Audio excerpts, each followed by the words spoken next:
News 24 को स्वागत करुच्ची। आसंतु जिबा लघुचाप प्रभाव रे ओडिशार कौन रही स्थिति पूरा वीडियो पर नजर पकईनवा। हाँ दर्शक बंधु, आम कही रखुचु बंगोपसागर सृष्टि है लघुचाप 3 ରୁ 5 डिग्री पर्यंत बढ़िबो पारद। बंगोपसागर सृष्टि है लघुचाप परवर्ती 24 घंटा मध्य नेब अवपातर रूप। परवर्ती 2 दिन पर्यंत पश्चिम उत्तर पश्चिम दिगरे गति करिवो। अवपातटी तमिलनाडु उपरे मुहाइबो बोली आकलन करिछि पाणीपाग विभाग। यह प्रभाव रे उड़ीसा रे एबो कोहला पाग 17 ରୁ 19 तारिख पर्यंत दक्षिण उपकूल ओडिशा रे हल्का वर्षा संभावना रही बोली आंचलिक पाणीपाग विभाग तरफरु सूचना मिली। सेथि मध्यरु पुरी, खोर्धा, नयगड़ा, गंजाम, गजपति, रायगड़ा, कोरापुट, मालकानगिरी, कलाहांडी, कंधमाल हल्कारू मध्यम धरणर वर्षा हेबो। वर्षा प्रभाव रे प्रभावित ठारू 3 ରୁ 4 डिग्री पर्यंत बढ़िबो पारद। पाणीपाग विशेषज्ञ कहवा अनुजाई 2 दिन पर कमिबो शीत। 17 ରୁ दिनिकिया वर्षा मध्य संभावना रही। बड़ कथा हेउछि सारा राज्य रे शीत लगी रही, किंतु झारसुगुड़ा राउरकेला राज्य रे सर्वनिम्न तापमात्रा सबुठी कम 6.8 डिग्री लेखा रही।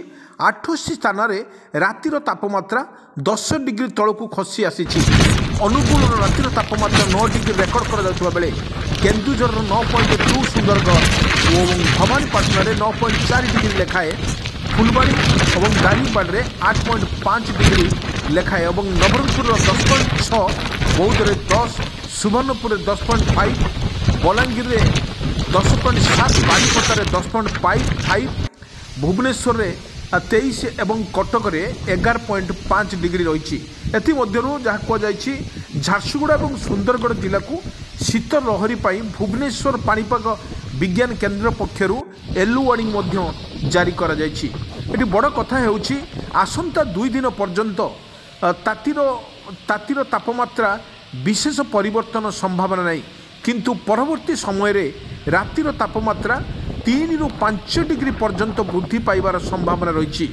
आज सकाळे कलाहांडी, कंधमाल और बलांगीरी एवं सुंदरगढ़ जिले में किछि अंचल कुहुड़ी दृश्यमान संभावना रही, किंतु 17 तारिख रु दिनिकिया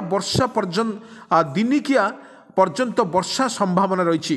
17 रे केन्दुझर, गजपति, गंजाम, पुरी और राउरकेला हल्कारु वर्षा हो पारे, किंतु 18 रे दक्षिण उपकूल ओडिशा सह रायगड़ा और कोरापुट, मालकानगिरी वर्षा संभावना मध्य रही। आपको सूचना देते आंचलिक पाणीपाग विज्ञान केन्द्र।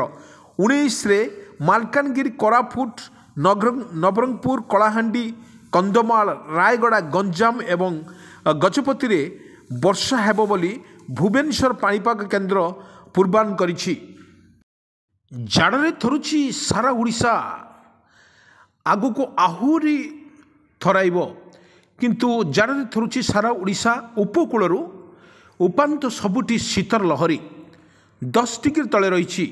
7 सहस्र पारद मध्य आहुरी थरिब, किंतु मयूरभंज जिला और शिमिलीपाड़ रे हाड़भंगा शीत विभिन्न स्थान रे तुषारपात, किंतु जी उदयगिरी तापमात्रा 6.6 डिग्री रेकर्ड मध्य करा जायछि। सेही स्थान रे तुषारपात देखा मिली, किंतु प्रबल शीत सांगकू दिन प्राय 10टा बेले कुहुड़ी लगी रही।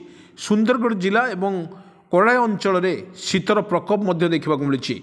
रातिर तापमात्रा 5 डिग्री सेल्सियस खसुवा बेले तुषारपात जोगु धनजीवन और जनजीवन प्रभावित होउछि। कंधमाल जिला को किछि दिन व्यवधान पर पुणी फेरी जाड़ शीत सांगकू माने कुहुड़ी रे अस्तव्यस्त लोके शीत दाउ रक्षा करने लोक मैंने निया लगाउथबा देखा मिली। राज्य में आसंता 2 दिन जाए सर्वनिम्न तापमात्रा बड़ धरण परिवर्तन संभावना नहीं। परवर्ती 3 दिन में पारद 3 ରୁ 5 डिग्री सेल्सियस जाए खसिब। 24 घंटे कलाहांडी, कंधमाल